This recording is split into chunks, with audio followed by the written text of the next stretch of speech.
Hey guys, welcome back to another exciting video at Karma TV. Now I'm Ian Miles, your executive dating coach at karmalifestyles.com. Now today's format is going to be slightly different to the usual. As you can see, I'm joined today with a very special guest. Now some of you may recognize him from a few years ago, some of you may not, but not to worry, okay? Because today I'm joined with Poldrick. And Poldrick is a guy who actually went through our residential training program all the way back in 2019. Guys, don't you forget to check out the program by simply clicking on that link in the video's description box right down below. So yeah, almost 3 years have gone by since you've completed the program. Isn't it amazing how quickly time passes? Oh yeah, for sure. And I think an awful lot has happened since then too, so it's been obviously an interesting journey for me, so I'm obviously glad I made that decision to do the Karma Lifestyles training, and so obviously so many things, so many stories to tell, I guess. Wow, I can't wait to hear the stories. Now, Poldrick, in fact, he initially completed our Supreme Confidence course in the early part of 2019. And he liked it so much that he came back to us and he went on to do the residential training. So Poldrick, let's get right into it, okay? Now, let's just remind the viewers, tell us a little bit about yourself, how old you are and where you're from. Yeah, so I came from a small village. There was about 2,000 people in the village where I grew up. So it's kind of a case of, I suppose, everybody knowing each other, and probably not many opportunities maybe to build that kind of work ethic, I suppose, around women that you need to build, the social skills, going on dates, and going through the process of that was a bit more challenging, I suppose, when you're growing up, when you're in such a small community, small area.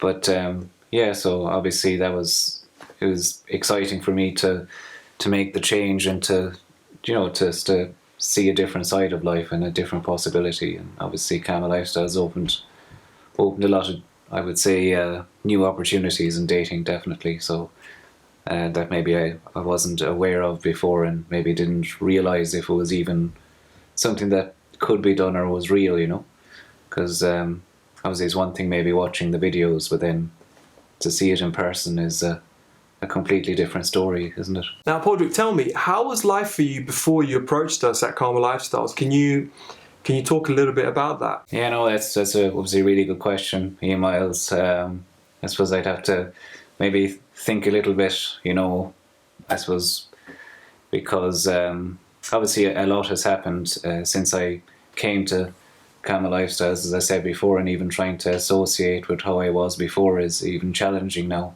Even just to think about it, sometimes it's difficult to even remember who you were before, because you change quite a lot, I think, in this process, but yeah, like I would say, I think my life didn't have much purpose. I would say I used to, I suppose, like every other young lad growing up, we probably drank quite a lot and smoked quite a bit, and just passed away my time in that way, I guess. And maybe, as I say, didn't really practice the discipline of dating very, very much. Instead I really was probably exercising my elbows as opposed to more practicing maybe dating and going on dates, and just feeling, maybe building the comfort around women that you need to build. I suppose I didn't put any work into that side of my life, so I think. And on a personal level, were you able to have fun? Or how was it for you? How did you find things? Yeah, I suppose it was it was in a different context. I suppose I thought I was having fun at the time, because you're young and you just want to have a good time, right? Go for a party. But I suppose at the same time it doesn't necessarily compare, obviously, with the kind of highs that you can get from approaching a really nice girl. That's more longer lasting memories and happier memories you can create. I suppose that was the challenges. You think you're enjoying yourself at the time, but you don't maybe get to actually create those memories as well when you're drunk. Often you don't even remember the night, right? So you forget. So and I just think, like, I suppose it's all about creating good memories. That's the meaning in it for me anyway. Like, looking back, and I couldn't agree more. you know. Yeah. And Padraig, how was your confidence before? Like, how would you, like, let's say we had a scale of, I don't know, 1 to 10. Where would you put yourself onto that scale? I'd say probably at 3. I would say maybe below that. Yeah, very very poor, low opinion of myself. I think I always had that feedback. Maybe people thought I was. I suppose when you're growing up, you don't necessarily hear about the confidence all that much, especially in a small community. No one's saying, "Oh, is talking about that." Not when you're young, anyway. I don't think so. It's something that you don't think about your subconscious mind or something like this, or what you're saying to yourself. You don't get into those kinds of conversations. I suppose it's just like you just get on with life. You know. So you're living very kind of on automatic pilot, I would say, for the first maybe 20 or so years anyway, and then after that maybe become a little bit more aware that you have thoughts and feelings, and And what kind of feedback did you get from others to make you think that you had low confidence, or was it something innate, or did you get feedback from groups or anything like that you had lower confidence? Yeah, I suppose people didn't want to maybe talk to me too very much, because communication was a massive problem for me. So I say, even in, like, kind of, if I had to do a group project or something like this, it would be tough for me to mix and to talk to people. A lot of people just kind of, I suppose maybe they were repelled by the fact that my confidence was low. But maybe I didn't realize that at the time, that it was a communication problem as well. As well as a confidence issue, I would say. Right, interesting. Okay. So kind of they went together. And how about in the workplace? Did you have any issues there in relation to the confidence? Yeah, again, it was like my poor communication meant that I probably struggled to even hold on to a job, right? And I suppose, and even the confidence to stand up for myself, even inside there, or to be able to express myself in a better way. I think you have to have the confidence to go and make mistakes as well when you're learning something new. And then I think when your confidence is low, sometimes you say to yourself, well, I'm useless. So when you say to yourself that you're useless, you're probably you're scared that if you try something new, it's almost definitely not going to work out. So I'm definitely going to fail, and then obviously you avoid the failure then. So then you become less, I suppose, proactive in your job. You're less active in it, and you're less active maybe in your trainings, and that's why it wasn't really working out for me. I guess I was scared to fail, so I was scared to try. And it probably becomes a downward spiral as well. Yeah. Right, and what about in terms of dating? Would you say that you had much success with women? No, and I'd say the girls I did get, they weren't very, very attractive. So I think, yeah, definitely the success in dating wasn't really there, obviously. So I knew it was an area of my life that I'd say I had to address. I knew there were some changes required there, and obviously dating coaching was something that definitely appealed to me, because I knew I needed coaching in that area, definitely, So I suppose I did try online dating as well, and I got on some dates with nice girls, but even then I didn't really know how to behave or how to interact around them. So maybe I wasted a lot of those as well. So good opportunities that might have led to something better, And I suppose, yeah, that was it really. Just not really knowing the behaviours and how what I needed to do around them, really. And I suppose before I signed up, I suppose really a lot of the time I was just maybe like using the escort services just to satisfy my needs. Right, and what did you find most challenging about getting women? What was it specifically that you found difficult? I suppose trying to understand them, having the confidence to talk to them, you know. I suppose I was intimidated by loud environments and the bright lights inside in the clubs as well.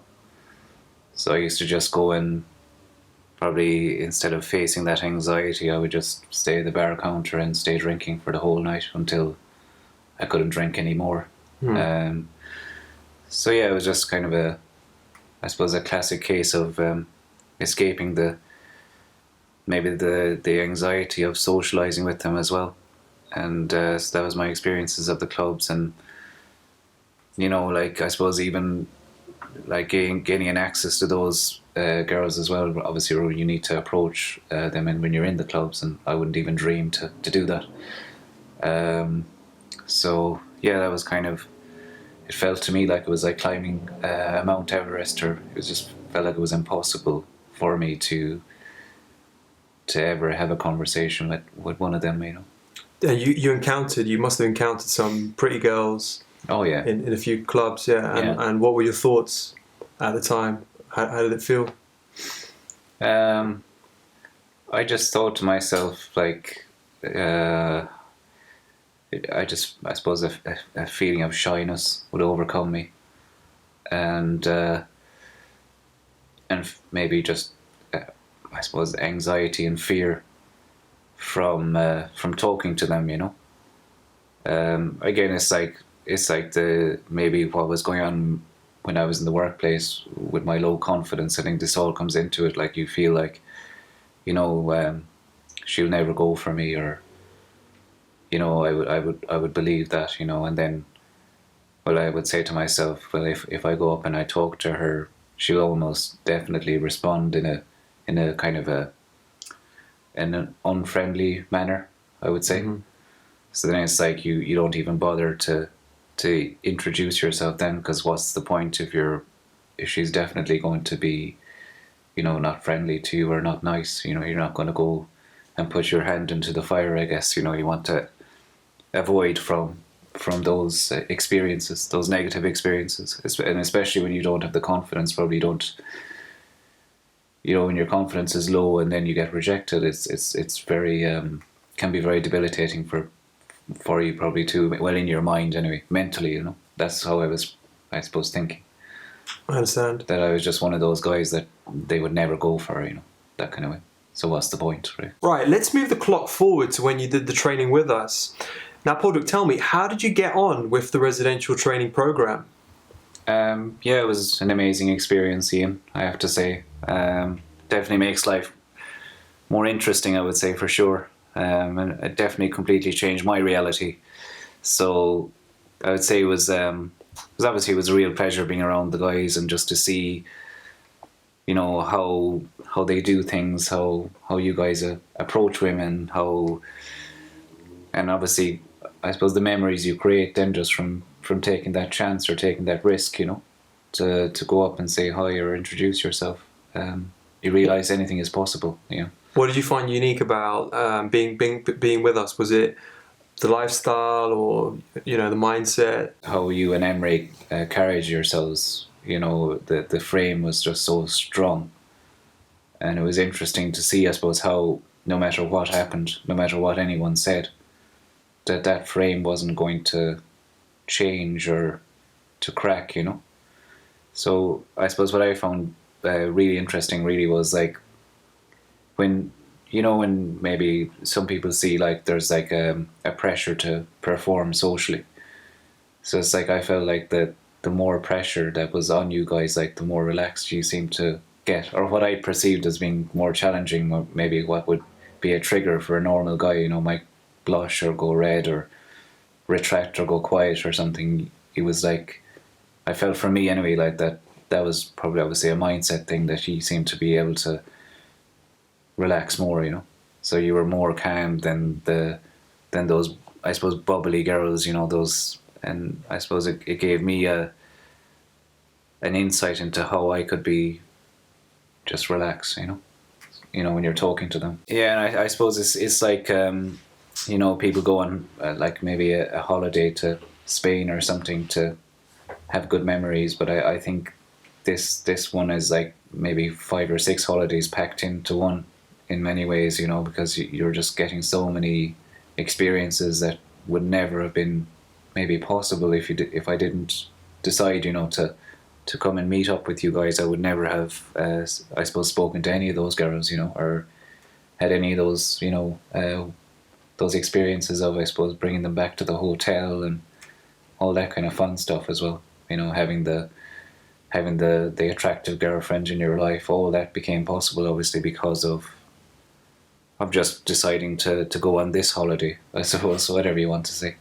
Yeah, and you can't put a price on good memories, can you? Yeah. Oh yeah, absolutely. Yeah. They're invaluable, really. I think it's what it's all about. Because I'd like to think, I suppose, like it's that's what the meaning in it for me anyway is. I suppose life is about creating memories, and if you just sit around and you don't take action, then you're not going to have many good memories, or you're just going to maybe watch somebody else living instead of doing something in your own life, Okay, and tell me a little bit about the program. What exactly did you have to do? What did we make you do? Well, we started out with like a seminar, so it was like they went through the theory, how to approach what things would be appropriate to say as well. So they helped me out with the conversation initially. So it gave me material to go with, and I found like this stuff really works as well. Like it's like almost like a trade secret, if you like, like that. I got really good responses by using, by I suppose implementing the theory that we went through. What was the theory based on? Was it based on going out to a club or going out during the daytime? I think it was mainly just like the interaction between the male and the female. But the club stuff was covered as well in a big way. So how to behave, how to approach in the club. Say like obviously, maybe how do you, when maybe if you can maybe project your voice, like say like when you're in a loud environment. And for me that was always a challenge as well, being in loud environments and people just couldn't really hear what I would be saying anyway in the first place. So they gave me hints and tips and techniques of how to communicate with them and how to get in to interact with them a bit better, so that at least they hear what I was saying. So it was a combination of night game, day game, I say. Okay. So how to communicate during the day and how to communicate during the night, because obviously both of them are maybe the same but slightly different as well. And then I would say I suppose I went into the field then. So it was all more like practical stuff, getting you to approach in the coffee shops and the bars and on the streets and the clubs, and obviously like that was really fun as well, because I don't ever remember a time when I went into a cafe and I saw a really nice girl and said hello, and actually getting a good response as well. But the fun is in even just doing it, even how that you have the courage to do it. And but it's really enjoyable experience, obviously, and I think it's something that everybody should at least try once in their lives, And then obviously you can make up your own mind after that whether you want to carry on. But I don't think there's many things more fun or enjoyable, I would say. And I suppose, like it's definitely not something that's just off the shelf either. Like they customize it based on your needs. So maybe some men out there may not like the night stuff too much. Maybe they don't like hanging out in clubs or bars. They might just not enjoy those environments. So I suppose in that case, then for guys like that, they would maybe do more day game than the night game. So I suppose it depends on what you prefer as well. That's what I like, I suppose, that they tailor it to suit you and to suit your needs as well.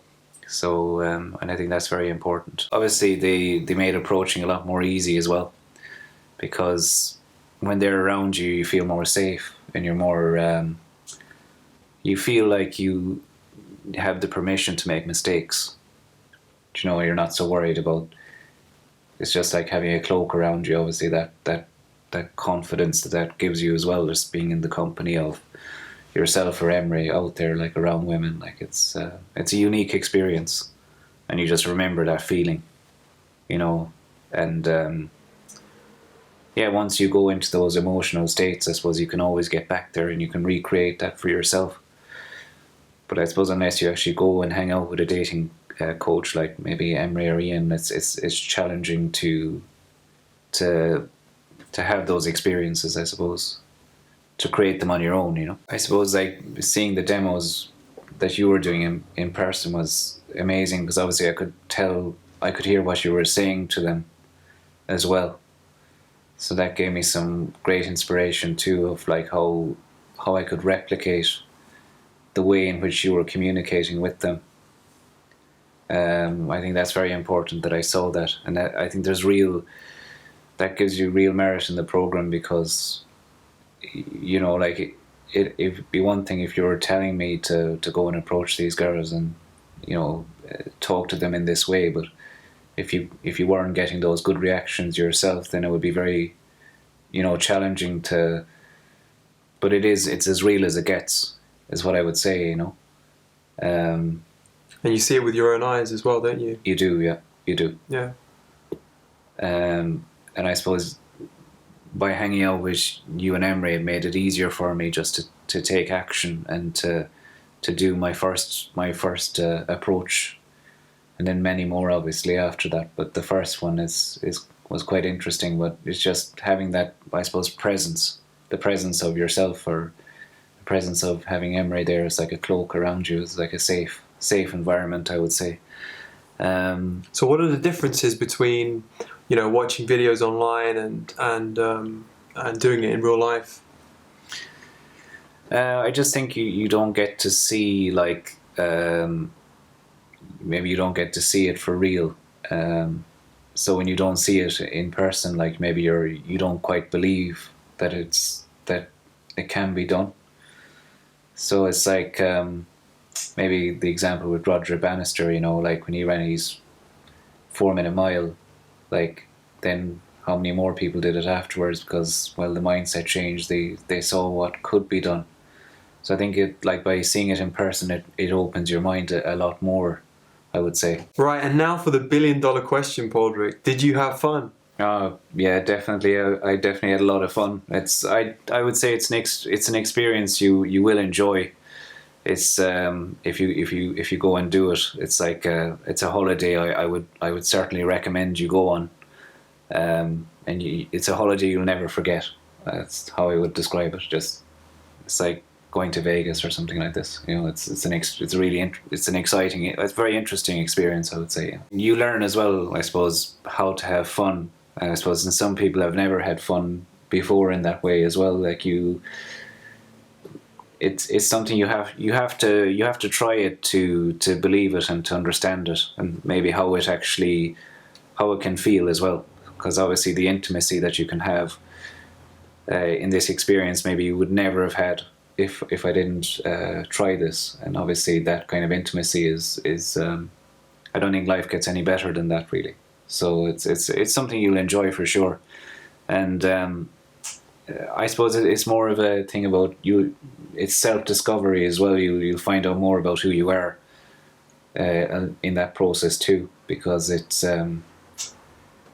you obviously you expose yourself quite a lot as well during the process. And I suppose it's just getting used to talking about your own life to strangers as well. It builds that skill, and I think that's very important too.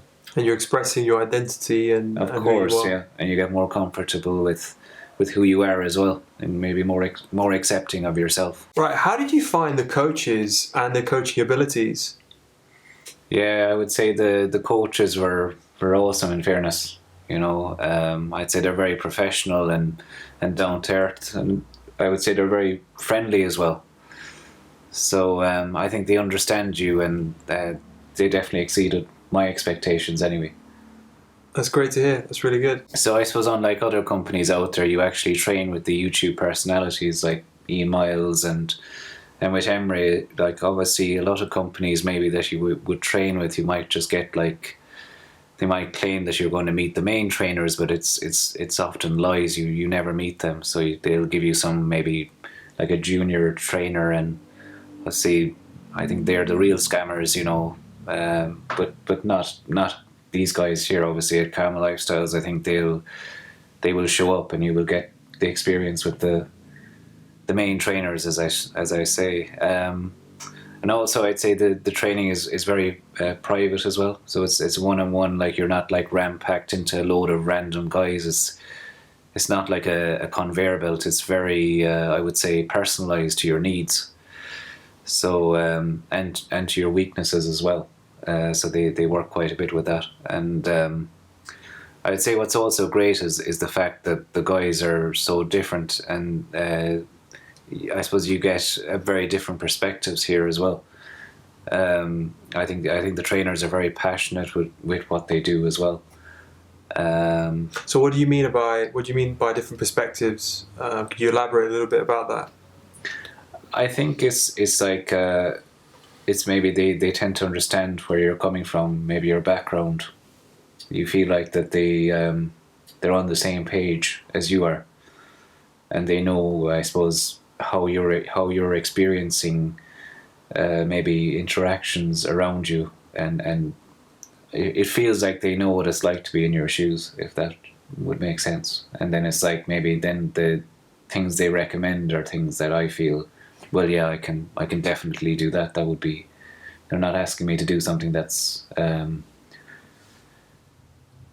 of something that wouldn't feel natural to me, do you know? Right. So okay. it's like the things they get you to talk about and things that they recommend. It's very like something that could only work maybe for myself, and maybe that approach wouldn't work for another person. But they know, at least they seem to get that right. I think it's like working with your personality and what you're like, as opposed to, it's not just like a cookie cutter approach, you know, where one size fits all. It's very for me anyway. It was very like I felt like it was a personalized program to me. It felt like it was kind of trying to use the experiences that I had in a positive way, and reframing those experiences, and just and talking again, like talking about my life to a complete stranger. That's hard, right? Like at first, but it's you get, again, like, it's just, you get to accept yourself an awful lot more. I think that's what they help you with, self-acceptance, I would say, in a big way, you know, accepting who you are, how you lived, you know, up as far as this point, you know. Right, now we've already touched on this point a little bit before, but tell me again, what's the difference between doing the program in real life and watching videos, Karma TV videos online? Yeah, it's obviously a great question, and for me, it's like you just get to see the subtleties of how you're talking to them. So it's one thing you see in the video, you see that, you know, obviously you're getting a good reaction, and but you don't, by being there in person, you get to, I think you see an awful lot more of how I think how you're communicating with them. So you just get to understand, you know, the process an awful lot more. There's just, I suppose it's a difficult one to describe, but it's like there's a huge difference between just watching something on a video and seeing it in person. There's just those two. They're different worlds, you know. Yeah, there's no comparison, right? No, definitely not. I think you quickly realize like that the stuff is as real as it gets as well.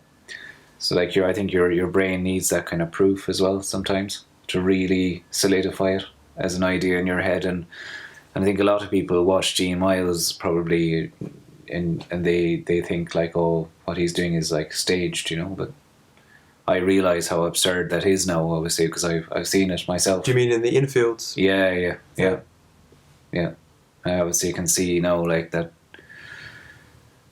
You know, it couldn't be more real, you know. And how do you feel now, almost 3 years after the program? I feel great. I'd have to say I'm much happier than I would ever have been before, and I'm much more confident in myself. I suppose I have a level of confidence now that probably I never realised that I had, you know, in the first place. And I suppose I feel like I understand myself too, much more than before. And the biggest thing really was, the takeaway I suppose for me was like, because I would consider myself to be an introvert, as by my nature I am quite an introverted character, and I suppose you guys really, I suppose, turn things around for me too in that way, and help me to get results with women too. Because I used to think like, if you're that way, if you're shy, there's only so much that you can experience. That maybe your experience of life would be quite limited, because you're not going to have those beautiful women around, are you? They're not going to be there. They're not going to be in your life because you're shy, right? You don't have those skills, so you don't want to get blown out or rejected or have those unpleasant experiences. So let's just clarify, we didn't change your personality, we didn't change you being an introvert into an extrovert. No, I wouldn't say. It was mainly like that. What you guys helped me with was just accepting the fact that I was an introvert. So it's like, how do you use maybe what I perceive to be a weakness as something that could be a strength while socializing with them, So that was the most important thing, like that. It made me accept myself the way I was, and I was more confident then, because I was saying, okay, so an introvert can actually talk. It's not like he doesn't have to be so, what you might, I suppose what we perceive is like that they have to be like a big performer or somebody really loud or whatever, somebody that's always talking. But sometimes it's just like it's like, I suppose, like what you guys helped me with things like active listening, how to pivot in conversations, demonstrating like your intelligence in a conversation as well. Because they love talking to intelligent guys too. They don't want to talk to somebody that's like stupid. And tell me about your successes now. Yeah, so I had an attractive girlfriend after the training, so that was a lot of fun.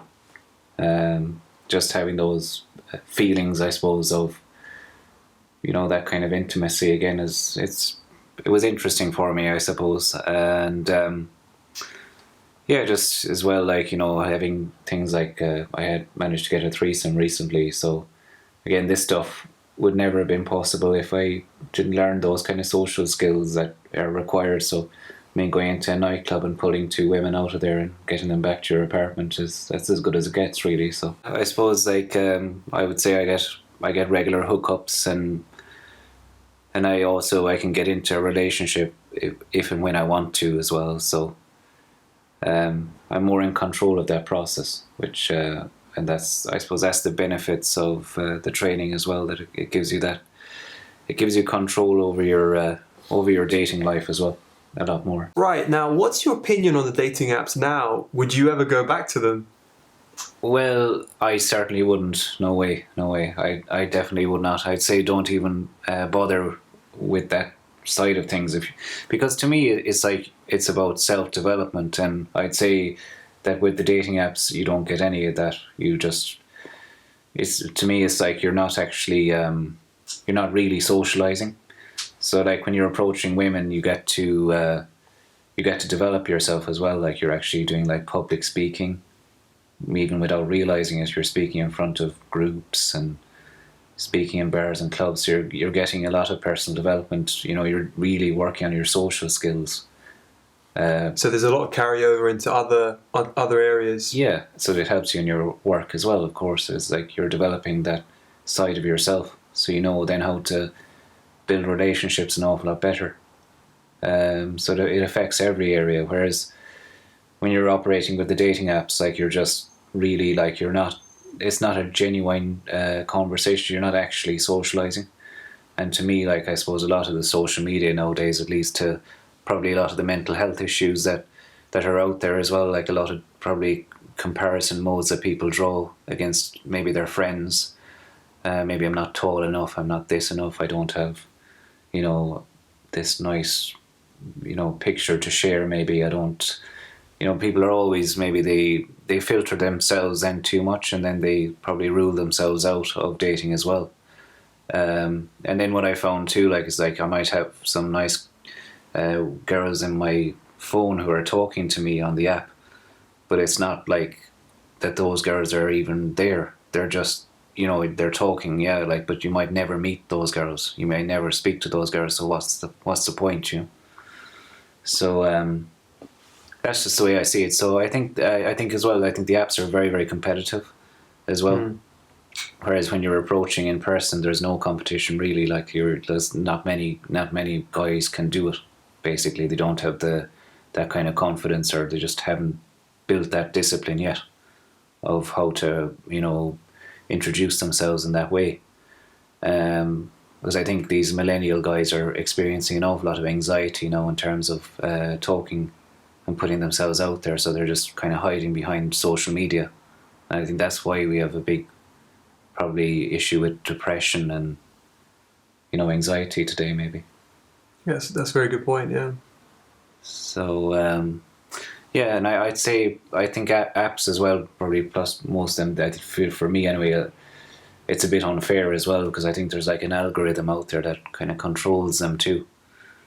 So to me, it's just a massive scam. It just doesn't represent a reality, And yeah, no, I'd never go back, Ian. I wouldn't go back to them, for sure.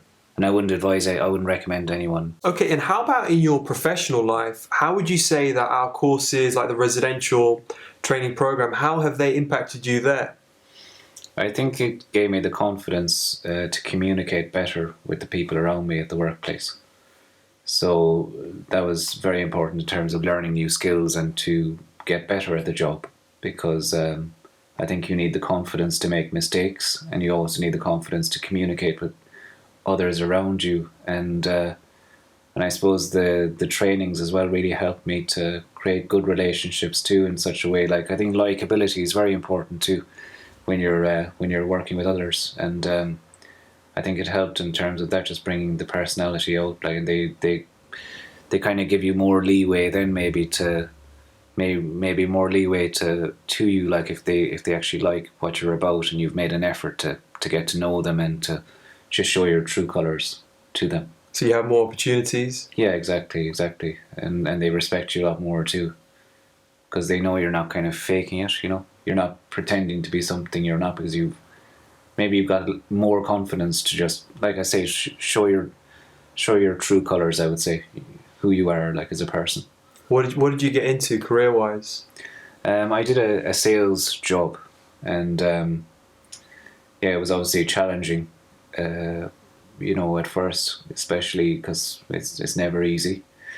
But then, like, I think what it was is like the trainings again would have helped me in that area to approach it with the right mindset, and just how I was communicating again with them. Like, it helped me to achieve a lot of targets in my workplace, which led to, I suppose, me increasing my salary as well, which is always helps, especially when you've made the move away from maybe your family home, and you're trying to start a new life for yourself. You need money, right? So yeah, I feel like I can tackle more jobs now and get into senior positions too. And I also would say I'd have the confidence too to just in speaking at the workplace and just presenting. And finally, would you recommend the program to anyone? Yeah, definitely, Miles. I would. I'd recommend it to anyone, I'd say, struggling, who feel like they're struggling in their dating life. To definitely try this. And I suppose as well, with procrastination is something too that we all struggle with, and I think the longer you put things off, maybe the less likely you are to do anything about it. And I think with something like this, probably it's like you have to take that risk and to try it out for yourself, and you don't have that much to lose really. It's just seeing it for yourself, and that's what I would suggest. Yeah, and take action. Yeah, of course. So guys, there you have it. Never forget that you can achieve that same success as Poldrick. Now, you don't realize how much potential that you have that you have inside of you, and you can achieve so much more than you can imagine. Now, if you want to find out more about our residential training program, then look, definitely click on that link in the description box right down below. Right, here's a quick recap. Our residential training program, it's a 7-day one-on-one exclusive training course, okay? And at Karma Lifestyles, in the program, we take you out to the bars and to the clubs, as well as to certain places during the daytime. So you too, you can meet women. You can meet really attractive women too. And if you're still unsure about what the program's about, I'd encourage you to click on that link, okay, in the link in the description box right down below, and just have a look. Alright guys, look, that is all we have for today, and look, thank you so much for watching this video. Don't forget to hit that like button, share and subscribe to Karma TV, and put your comments right down below. Now today you were joined by Ian Miles, and I'll see you next time.